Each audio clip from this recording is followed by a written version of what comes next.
Good morning students, my self GL Sharma, HOD physics, nucleus career point Chomu.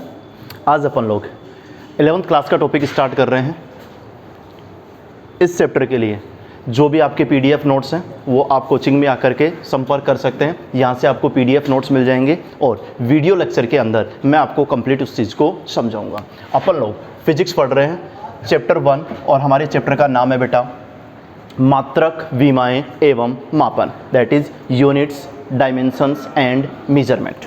ये मात्रक और विमाएँ क्या होती हैं इसके बारे में अपन बाद में बात करेंगे। पहले अपन लोग भौतिक राशियों के बारे में बात करेंगे। सबसे पहला टॉपिक अपना क्या है बेटा? भौतिक राशियाँ। देखो बेटा, दुनिया में बहुत सारी राशियाँ होती हैं।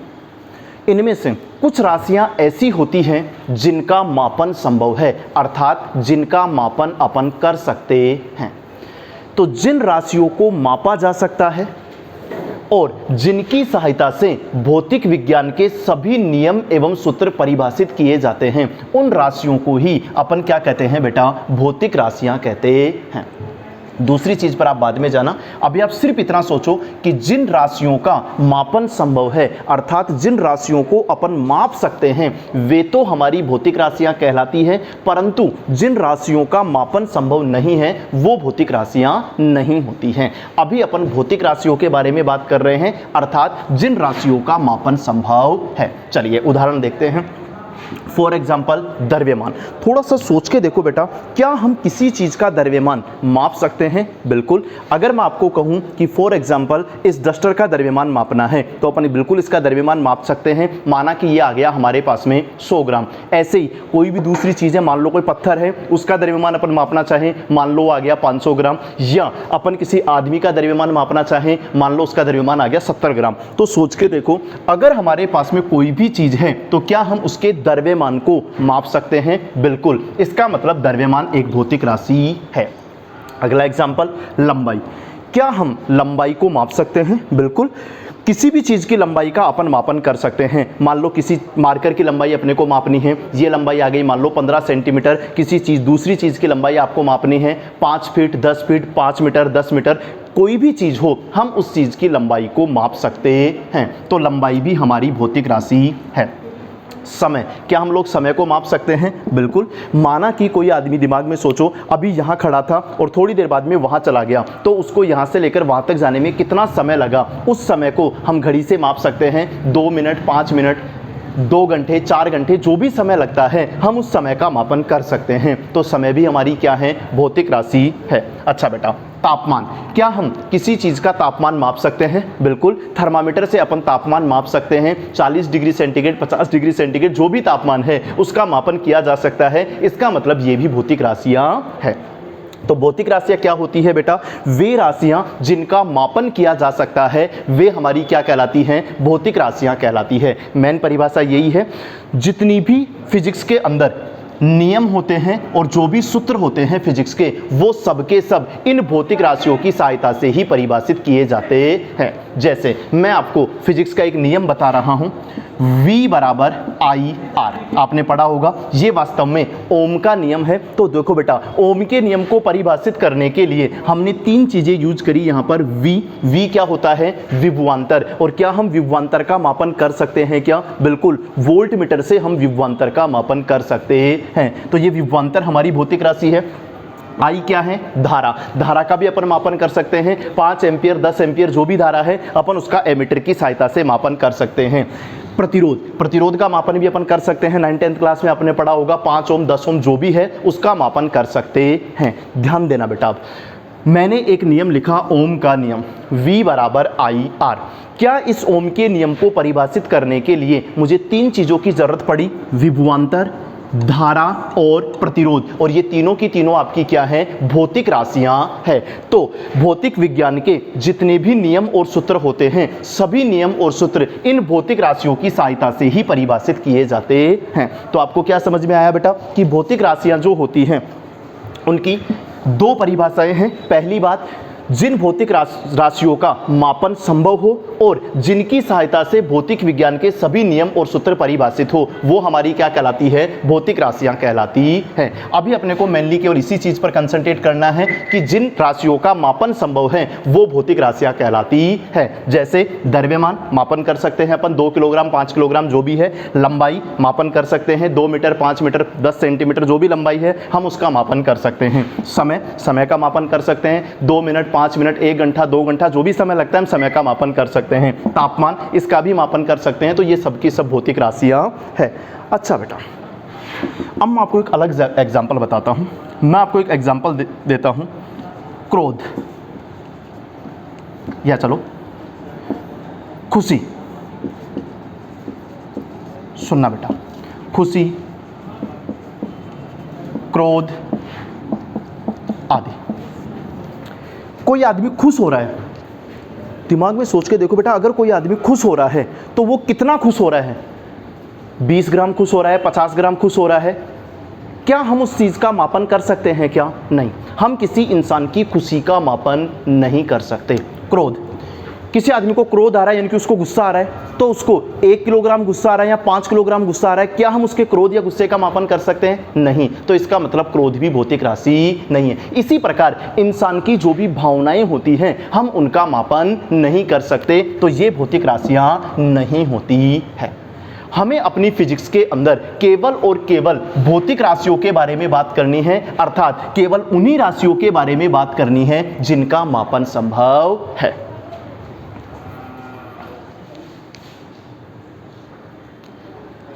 हाँ बेटा, आगे अपन पढ़ रहे हैं किसी भौतिक राशि का प्रदर्शन। अपने को इतनी बात तो समझ में आ गई कि हम जिस राशि को माप सकते हैं उसी को हम भौतिक राशि कहेंगे। तो अगर मान लो हमने किसी भौतिक राशि को माप लिया तो जो उसका आंसर आ रहा है उस आंसर को हम प्रदर्शित कैसे करें? अच्छा बेटा, पहले मैं आपको कुछ उदाहरण बताता हूं।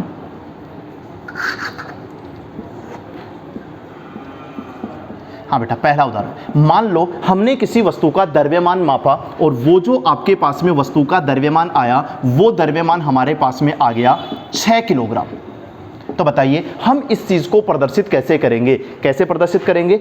द्रव्यमान बराबर 6 किलोग्राम, ऐसे इसको लिखेंगे। अच्छा बेटा, दूसरा उदाहरण, मान लो हमने किसी चीज की लंबाई का मापन किया और वो जो हमारे पास में लंबाई है वो आ गई मान लो 40 सेंटीमीटर। किसी चीज़ की लंबाई हमारे पास में कितनी आ गई? 40 सेंटीमीटर। तो हम इसको कैसे लिखेंगे? लंबाई बराबर 40 सेंटीमीटर। तीसरा, मान लो हमने किसी समय का मापन किया और वो समय हमारे पास में आ गया मान लो बेटा 5 मिनट। तो हम इसको कैसे लिखेंगे? समय बराबर 5 मिनट। ये मैंने 3 आपको उदाहरण बताए हैं। पहली चीज़ आप ये कंफर्म कर लो कि जो 3 चीज़ें मैंने लिखी है, द्रव्यमान, लंबाई और समय, क्या ये तीनों भौतिक राशियाँ हैं? यस। हम द्रव्यमान का भी मापन कर सकते हैं, तभी तो हमने आंसर 6 किलोग्राम लिखा है उसका। हम लंबाई का भी मापन कर सकते हैं और हम समय का भी मापन कर सकते हैं। तो इन तीनों भौतिक राशियों को हम प्रदर्शित कैसे कर रहे हैं? जो भी भौतिक राशियां हम वहां प्रदर्शित कर रहे हैं, आप ध्यान से देखिए, मैं वहां एक नियम यूज कर रहा हूं और वो नियम क्या है? भौतिक राशि बराबर संख्यात्मक मान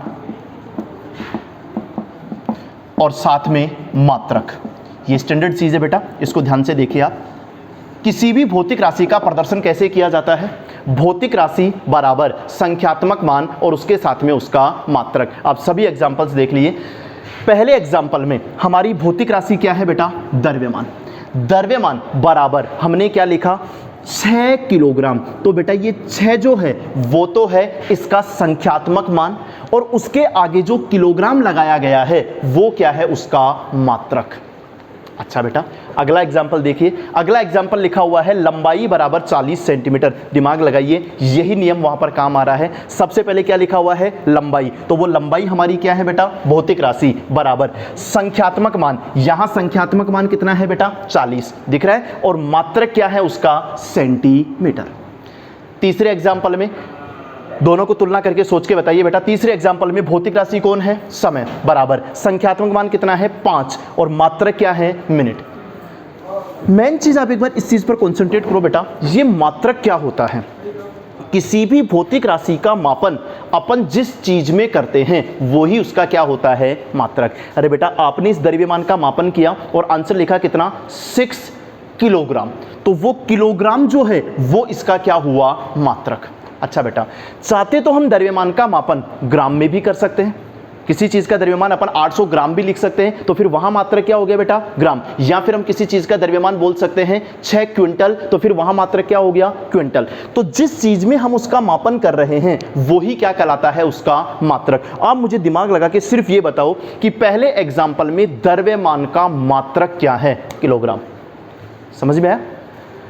दूसरे एग्जाम्पल में लंबाई का मात्रक क्या है, सेंटीमीटर, और तीसरे एग्जाम्पल में समय का मात्रक क्या है, मिनट। तो ये जो संख्यात्मक मान के आगे चीज लिखी हुई होती है वो क्या होती है, उस भौतिक राशि का मात्रक होता है। और हर भौतिक राशि को लिखने का तरीका क्या होता है, भौतिक राशि बराबर संख्यात्मक मान और साथ में मात्रक। आप तीनों एग्जाम्पल देख लो, सबके अंदर पहले भौतिक राशि लिखी हुई है बराबर उसका संख्यात्मक मान और उसके साथ में उसका क्या लगाया गया है, मात्रक। ये तो हुई सिंपल बात। अब अगली बात थोड़ी सी टफ है बेटा, ध्यान से समझना। भौतिक राशि अपन इसको शॉर्ट में लिख देते हैं PQ। PQ का मतलब हो गया फिजिकल क्वांटिटी यानी कि भौतिक राशि बराबर संख्यात्मक मान। संख्यात्मक मान को इंग्लिश में बोलते हैं न्यूमेरिकल वैल्यू, तो शॉर्ट में मैं लिख देता हूं क्या, N। N का मतलब क्या है बेटा, न्यूमेरिकल वैल्यू या संख्यात्मक मान। उसके आगे क्या है, मात्रक। मात्रक को इंग्लिश में बोलते हैं अपन यूनिट, तो मैं इसको किससे लिख देता हूं, NU से। कोई नई चीज नहीं है बेटा, मैंने इसी फॉर्मूले को शॉर्ट में लिखा है। भौतिक राशि इसको इंग्लिश में बोलते हैं फिजिकल क्वांटिटी, तो मैंने शॉर्ट में लिख दिया PQ बराबर N। N का मतलब है न्यूमेरिकल वैल्यू यानी कि संख्यात्मक मान, और उसके आगे U। U का मतलब है यूनिट यानी कि मात्रक। तो बताइए शॉर्ट में PQ बराबर मैंने क्या लिख दिया, NU। तो बताइए क्या मैं N बराबर PQ बटा U लिख सकता हूं, PQ बराबर NU। तो बताइए बेटा N बराबर हम क्या लिख सकते हैं, PQ बटा U। यदि हम भौतिक राशि फिजिकल क्वांटिटी को चेंज नहीं करें, वो ही रखें, नियत रखें, तो क्या हम ये बोल सकते हैं कि N का जो मान होगा वो U के क्या होगा, व्युत्क्रमानुपाती होगा। ये बहुत इंपॉर्टेंट चीज़ है बेटा और थोड़ी सी टफ भी है, ध्यान से समझ रहा हूँ। मैंने चेंज करके क्या लिखा, N U के क्या है, व्युत्क्रमानुपाती। अब 9-10 क्लास में आप इतना तो समझते होंगे, एक तो होता है समानुपाती और एक होता है व्युत्क्रमानुपाती। थोड़ा सा साइड में मैं आपको बता देता हूं। अगर मैंने लिखा x समानुपाती y, तो x और y एक दूसरे के क्या हुए, समानुपाती। समानुपाती में क्या होता है, अगर y का मान बढ़ेगा तो x का मान भी बढ़ेगा और y का मान घटेगा तो x का मान भी घटेगा, दोनों साथ साथ चलते हैं। ओके बेटा, अगर मैं ऐसे लिख दूं तो बेटा इसका मतलब क्या है, x y के क्या हुआ, व्युत्क्रमानुपाती। और व्युत्क्रमानुपाती में क्या होता है, उल्टा। यदि y का मान बढ़ेगा तो x का मान घटेगा और यदि y का मान घटेगा तो x का मान बढ़ेगा। अच्छा बेटा, तो यहां आपको क्या समझ में आ रहा है कि n का मतलब क्या है बेटा, न्यूमेरिकल वैल्यू यानी कि संख्यात्मक मान, और u का मतलब क्या है, मात्रक या यूनिट। तो n और u यानी कि संख्यात्मक मान और मात्रक दोनों एक दूसरे के व्युत्क्रमानुपाती होते हैं। अब इंपॉर्टेंट चीज है बेटा, ध्यान से समझना। इसका मतलब क्या है, यदि तुम u का मतलब यूनिट या मात्रक को बड़ा करोगे तो संख्यात्मक मान क्या होगा, छोटा। उल्टा चलेगा ना बेटा एक दूसरे के। और अगर तुम मात्रक को छोटा करोगे तो संख्यात्मक मान क्या हो जाएगा, बड़ा। इंपॉर्टेंट चीज है बेटा, ध्यान से समझना। मैं आपको एग्जाम्पल से समझाता हूं। आपने लिखा द्रव्यमान बराबर 6 किलोग्राम। क्या तुम ये मानते हो कि इसी द्रव्यमान को मैं 6000 ग्राम लिख सकता हूं? अरे बेटा क्या दिक्कत है यार, ये तो बिल्कुल सिंपल सी चीज है। 1 किलोग्राम में 1000 ग्राम नहीं होते हैं क्या?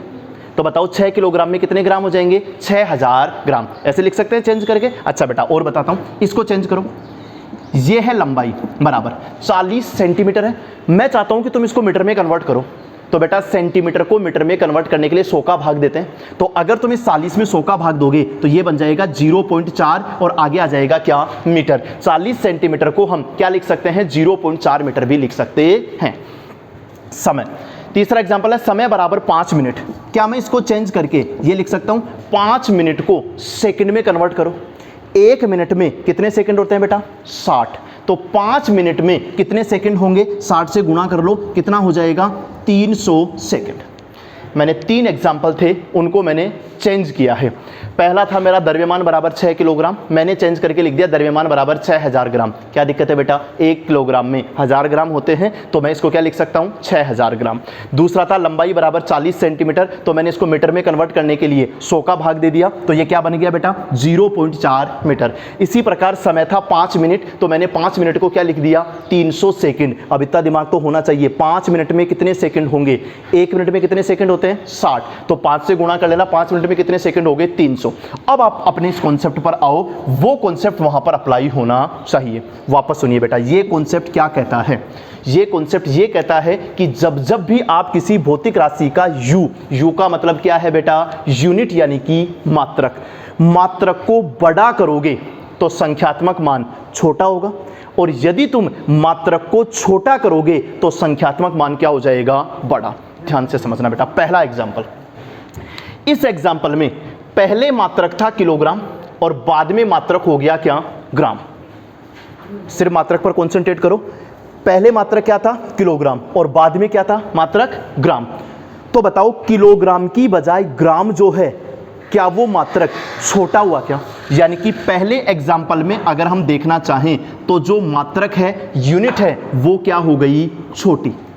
वापस समझो, पहले मात्रक क्या था किलोग्राम और बाद में क्या हुआ ग्राम। सोचो बेटा, किलोग्राम की बजाय ग्राम छोटा ही होता है, तो मात्रक हमारा क्या हो गया छोटा। तो बताइए संख्यात्मक मान n, पहले संख्यात्मक मान कितना था 6 और बाद में कितना हो गया 6000, तो बताइए संख्यात्मक मान क्या बढ़ गया क्या? और मैंने पहले ही कहा था कि दोनों एक दूसरे के क्या चलने चाहिए उल्टे। मात्रक किलोग्राम की जगह क्या हुआ बेटा ग्राम, तो किलोग्राम की बजाय ग्राम छोटा है, तो देखो संख्यात्मक मान 6 की जगह क्या हो गया 6000, यानी कि बढ़ गया। अगला देखो, इसमें क्या हुआ, मात्रक देखो पहले सेंटीमीटर था और बाद में क्या हुआ मीटर, तो बताइए मात्रक यानी कि यूनिट छोटी हुई या बड़ी, बड़ी। पहले क्या था सेंटीमीटर और बाद में क्या हो गया मीटर, तो बताओ सेंटीमीटर की बजाय मीटर क्या है बड़ा मात्रक है, तो मात्रक क्या हो गया बड़ा। तो संख्यात्मक मान देखो बेटा, संख्यात्मक मान पहले कितना था 40 और बाद में क्या हो गया 0.4, तो देखिए संख्यात्मक मान क्या हो गया छोटा। क्या दोनों एक दूसरे के उल्टे चल रहे हैं क्या? अच्छा बेटा इसमें देखो, अच्छा बेटा अब दिमाग खुद लगाओ, मात्रक पहले क्या था मिनट और बाद में क्या था सेकंड। यू का मतलब क्या है बेटा यूनिट यानी कि मात्रक। अगर तीर ऊपर है इसका मतलब बड़ा हो गया और अगर तीर नीचे है इसका मतलब छोटा हो गया। अपना दिमाग लगा बताओ u और n के अंदर क्या हो रहा है। चलिए u का मतलब मात्रक यानी कि यूनिट, मिनट की जगह क्या हुई सेकंड। ध्यान से देखो पहले क्या थी मिनट और बाद में क्या हुई सेकंड, तो बताओ मात्रक क्या हुआ छोटा। संख्यात्मक मान पहले कितना था 5 और बाद में कितना हो गया 300, तो संख्यात्मक मान क्या हो गया ज़्यादा। क्या आपको मेरा कॉन्सेप्ट समझ में आया क्या? आप किसी भी भौतिक राशि के लिए ऐसे चेंज कर करके देख लेना मात्रक और संख्यात्मक मान को। आप हमेशा ये चीज़ नोट करोगे कि जब जब भी आप मात्रक को बड़ा करोगे तो संख्यात्मक मान क्या हो जाएगा छोटा, और यदि मात्रक को तुम छोटा करोगे तो संख्यात्मक मान क्या हो जाएगा बड़ा। यानी कि संख्यात्मक मान n का मतलब क्या था बेटा संख्यात्मक मान यानी कि न्यूमेरिकल वैल्यू, और u का मतलब क्या है बेटा मात्रक यानी कि यूनिट। ये हमेशा एक दूसरे के क्या होते हैं व्यतकर्मानुपाती होते हैं। सभी एग्जाम्पल्स में जहां पर भी मात्रक छोटा हो रहा है तो संख्यात्मक मान बड़ा हो रहा है, मात्रक बड़ा हो रहा है तो संख्यात्मक मान छोटा हो रहा है। ये चीज हर जगह पर काम करेगी।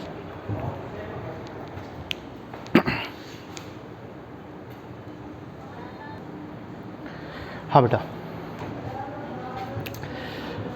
अभी अपन ने पढ़ा भौतिक राशियों के बारे में कि भौतिक राशियाँ क्या होती हैं। तो मैंने आपको बताया कि ऐसी राशियाँ जिनका मापन किया जा सकता है वे सारी की सारी क्या कहलाती हैं भौतिक राशियाँ कहलाती हैं। जैसे अपन सिंपल बात करें द्रव्यमान, हम किसी भी चीज़ के द्रव्यमान का मापन कर सकते हैं, तो द्रव्यमान आपकी भौतिक राशि है। लंबाई, समय, तापमान आदि ये सब की सब आपकी भौतिक राशियाँ है, और उनको कैसे प्रदर्शित करते हैं उसके बारे में भी अपन ने बात कर ली।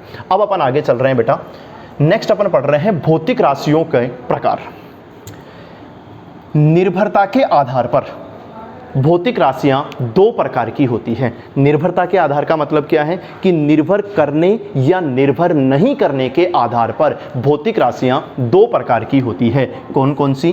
मूल या आधारभूत भौतिक राशियां, बेसिक और फंडामेंटल फिजिकल क्वांटिटीज पहली, और दूसरी व्युत्पन्न भौतिक राशियां यानी कि डिराइव्ड फिजिकल क्वांटिटीज। ओके बेटा, ये क्या होती है आपकी, मैंने पहले ही शब्द लिख दिया, निर्भरता के आधार पर, यानी कि निर्भर करने या निर्भर नहीं करने के आधार पर। अब यह बिल्कुल सिंपल सी बात ध्यान में रख लो।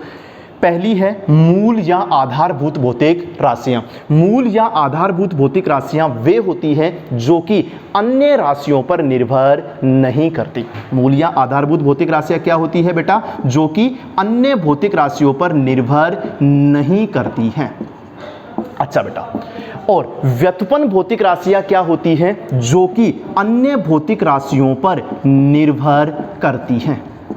सिंपल है बेटा, निर्भरता के आधार पर भौतिक राशियां दो प्रकार की होती हैं, मूल या आधारभूत भौतिक राशियां जो कि अन्य भौतिक राशियों पर निर्भर नहीं करती हैं, वे तो आपकी क्या होती है, मूल या आधारभूत भौतिक राशियां। और दूसरी आपकी क्या है बेटा, व्युत्पन्न भौतिक राशियां जो कि अन्य भौतिक राशियों पर निर्भर करती है। चलिए बेटा, अब अपन वन बाय वन दोनों को डिटेल में पढ़ते हैं। पहले अपन पढ़ेंगे बेटा मूल या आधारभूत भौतिक राशियां, और उसके बाद में अपन पढ़ेंगे व्युत्पन्न भौतिक राशियां।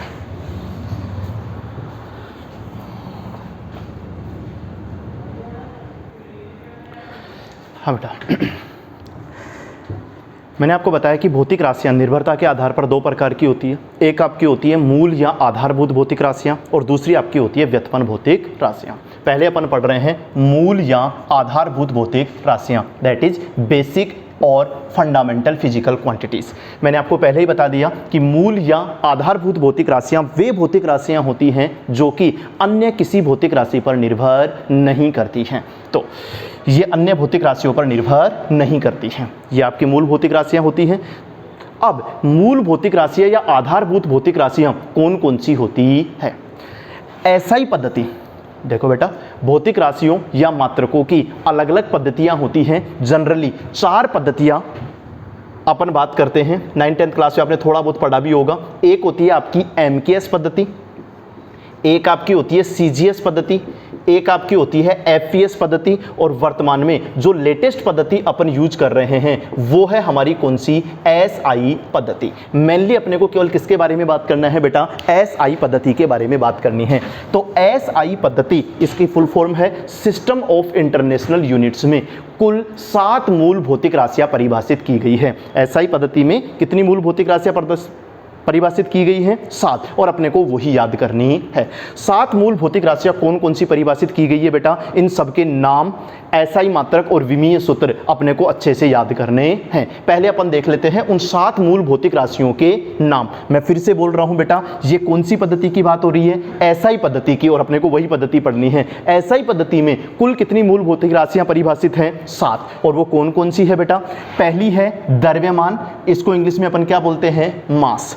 दूसरी है लंबाई, इंग्लिश में इसको क्या बोलते हैं, लेंथ। तीसरी है समय, इंग्लिश में इसको क्या बोलते हैं, टाइम। चौथी है तापमान, इंग्लिश में इसको बोलते हैं टेम्परेचर।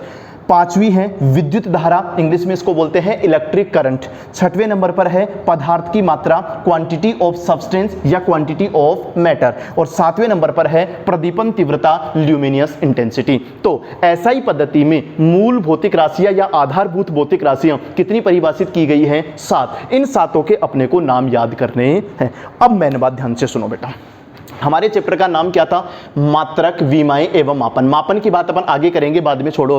अभी आप कंसंट्रेट करो सिर्फ और सिर्फ किसके ऊपर, मात्रक और विमाओं पर। मात्रक का मतलब अपने को यहां पर बात करनी है, खूब सारे मात्रक हो सकते हैं, अपने को बात करनी है एसआई पद्धति वाले मात्रक की, जिसको अपन क्या बोलते हैं, एसआई मात्रक। और विमाओं का मतलब आपको यहां पर समझना है क्या, विमीय सूत्र। हर भौतिक राशि का एक एसआई मात्रक होता है और उसका एक विमीय सूत्र भी होता है। चैप्टर का नाम क्या था बेटा, मात्रक, विमाएं एवं मापन। मापन को छोड़ो, अपन उसकी बात बाद में करेंगे। अभी अपन बात कर रहे हैं मात्रक और विमाओं की। तो मात्रक का मतलब आपने को यहाँ पर क्या याद करना है, हर भौतिक राशि का एसआई मात्रक, और विमाओं का मतलब उसका क्या याद करना है, विमीय सूत्र। ये बहुत इंपॉर्टेंट चीज़ है, सभी भौतिक राशियों के लिए ये चीज़ें आपको याद करनी है। चलिए बेटा, पहली मूलभूत या आधारभूत भौतिक राशि कौन सी है, द्रव्यमान यानी कि मास। अच्छा बेटा सोच के देखो, द्रव्यमान के मात्रक क्या क्या हो सकते हैं। द्रव्यमान के खूब सारे मात्रक हो सकते हैं, ग्राम, किलोग्राम, क्विंटल, टन, बताओ ये सारे के सारे द्रव्यमान के मात्रक है क्या? लेकिन एसआई पद्धति में जो इसका मात्रक फिक्स किया गया है और वही हमें अच्छे से याद करना है, वो एसआई मात्रक इसका फिक्स किया गया है बेटा क्या? किलोग्राम। क्या फिक्स किया गया है बेटा? किलोग्राम। तो द्रव्यमान का एसआई मात्रक अपने को क्या याद करना है? किलोग्राम। अब एसआई पद्धति में यह भी बोला गया है कि बार बार किलोग्राम लिखने में थोड़ा बड़ा रहता है, इसलिए आप इसको शॉर्ट में सिर्फ केजी भी लिख सकते हो। तो केजी का मतलब आपको क्या समझना है? किलोग्राम। तो द्रव्यमान का एसआई मात्रक क्या हो गया बेटा? केजी, यानी कि किलोग्राम। जब आप आगे क्वेश्चंस वगैरह सोल्व करो तो पूरा किलोग्राम लिखने की जरूरत नहीं है, आप शॉर्ट में सिर्फ क्या लिखेंगे? केजी। और इसका विमीय सूत्र होता है कैपिटल एम। द्रव्यमान का एसआई मात्रक क्या होता है बेटा? दो चीजें याद करनी है। एसआई मात्रक क्या होता है? किलोग्राम, या इसको शॉर्ट में अपन क्या बोल सकते हैं? केजी। और विमीय सूत्र क्या होता है? एम। इसी प्रकार अपने को सबके याद करने हैं। दूसरी मूल भौतिक राशि क्या है बेटा? लंबाई। लंबाई के भी खूब सारे मात्रक हो सकते हैं, दिमाग लगाओ। लंबाई का मात्रक सेंटीमीटर भी हो सकता है, मीटर भी हो सकता है, फीट भी हो सकता है, इंच भी हो सकता है, किलोमीटर भी हो सकता है, खूब सारे मात्रक हो सकते हैं। लेकिन इसका एसआई मात्रक क्या फिक्स किया गया है बेटा? मीटर। लंबाई का एसआई मात्रक क्या है बेटा? मीटर। और इसको शॉर्ट में हम लिखेंगे क्या? स्मॉल एम से। और इसका विमीय सूत्र होता है क्या? Capital L. नेक्स्ट, समय। समय के भी खूब सारे मात्रक हो सकते हैं, लेकिन समय का एसआई मात्रक क्या है बेटा? सेकंड। और इसको हम किससे डिनोट करेंगे? एस से। और इसका विमीय सूत्र होगा बेटा क्या? Capital T. नेक्स्ट, तापमान। तापमान का एसआई मात्रक होता है केल्विन। इसको किससे रिप्रेजेंट करते हैं? कैपिटल के से। और इसका विमीय सूत्र जो है वो हमारा होता है क्या? थीटा। या कभी कभी इसका विमीय सूत्र के भी लिखा जाता है, बट जनरली इसका विमीय सूत्र क्या लिखा जाता है बेटा? थीटा। चलो छोड़ो, एक बार थीटा याद कर लो अभी तो। नेक्स्ट, विद्युत धारा। ये तो आपको पता होना चाहिए, 9th-10th क्लास में आपने पढ़ा है। विद्युत धारा का एसआई मात्रक क्या होता है? एम्पियर। अरे बेटा, धारा का मापन अपन किस में करते हैं? एम्पियर में। तो इसका एसआई मात्रक क्या हो गया बेटा? एम्पियर। एम्पियर को शॉर्ट में किससे लिखते थे? कैपिटल ए से। और इसका विमीय सूत्र भी कैपिटल ए ही होता है। नेक्स्ट है पदार्थ की मात्रा। पदार्थ की मात्रा का एसआई मात्रक होता है बेटा मोल, MOLE, बट उसको शॉर्ट में केवल किससे लिखते हैं? MOL से। और इसका विमीय सूत्र भी क्या होता है? MOL ही होता है। लास्ट, प्रदीपन तीव्रता। प्रदीपन तीव्रता का एसआई मात्रक होता है बेटा कैंडेला। और इसको शॉर्ट में किससे लिखते हैं? CD से। और इसका विमीय सूत्र भी क्या होता है बेटा? CD। ध्यान से देखो बेटा, एसआई पद्धति में मूल भौतिक राशियां कितनी परिभाषित की गई हैं? 7। सातों मूल भौतिक राशियों के मैंने आपके सामने नाम लिख दिए हैं। सबके एसआई मात्रक और विमीय सूत्र भी मैंने आपके सामने लिख दिए हैं। आपको ये पूरा टेबल ऐसे की ऐसे याद करना है। 7 मूल भौतिक राशियों के नाम, उसका एसआई मात्रक और उसका विमीय सूत्र आपको अच्छे से याद होना चाहिए। और उसमें भी ज़्यादा इंपॉर्टेंट है शुरू वाले 5। छठा और सातवां बहुत कम यूज आता है, लेकिन शुरू वाले 5 तो आपको अच्छे से याद होने चाहिए। एक चीज आप थोड़ी सी और नोट कर सकते हो, यहां पर शुरू की जो 4 मूल भौतिक राशियां हैं, इनके एसआई मात्रक और विमीय सूत्र अलग अलग है। जैसे देखो, द्रव्यमान का एसआई मात्रक है केजी, किलोग्राम, और विमीय सूत्र क्या है? Capital M. लंबाई का एसआई मात्रक है स्मॉल एम, इसका मतलब मीटर, और विमीय सूत्र एल। समय का एसआई मात्रक सेकंड, विमीय सूत्र टी। तापमान का एसआई मात्रक केल्विन यानी कि के, और विमीय सूत्र थीटा। बाद वाले जो 3 हैं उनके जो एसआई मात्रक के संकेत हैं, शॉर्ट रूप हैं, वो ही उनके विमीय सूत्र भी हैं। तो टोटल मिलाकर के ये हमारे पास में कितनी मूल भौतिक राशियां हो गई बेटा? 7। इन 7 के नाम, एसआई मात्रक और विमीय सूत्र हमें अच्छे से याद करने हैं।